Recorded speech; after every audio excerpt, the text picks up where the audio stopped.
Welcome to our channel. Today we how to activate Zapier with Jira for issue creation from Gmail. Quick tutorial step by step clearly.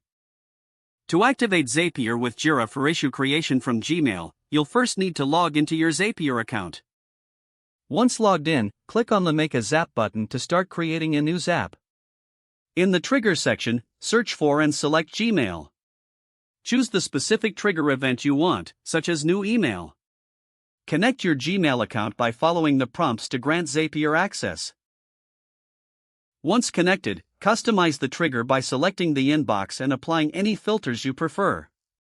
Test the Gmail trigger to ensure it's set up correctly. Next, move to the Action section and search for Jira. Select Create Issue as the action event. Connect your Jira account to Zapier, ensuring you provide the necessary permissions. Now, customize the fields for the Jira issue. Map the relevant information from the Gmail trigger to the Jira fields, like the email subject as the issue title. You can also include the email body in the issue description if needed.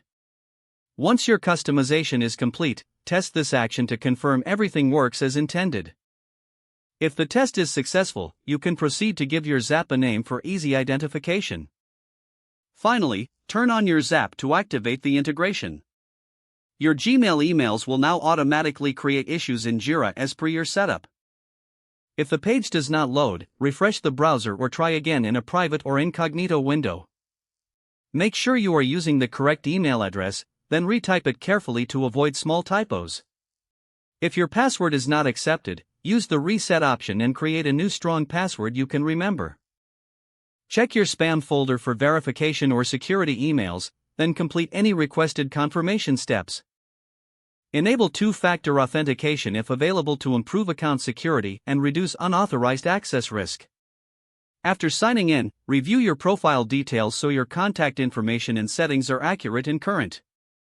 If you see an error message, note it down and try again after restarting your device and internet connection.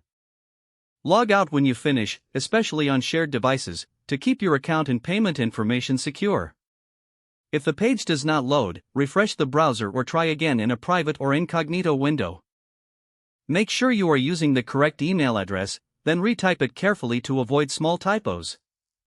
If your password is not accepted, use the reset option and create a new strong password you can remember. Check your spam folder for verification or security emails, then complete any requested confirmation steps. Enable two-factor authentication if available to improve account security and reduce unauthorized access risk. After signing in, review your profile details so your contact information and settings are accurate and current. Don't forget to like this video and subscribe to our channel for more step-by-step tech guides.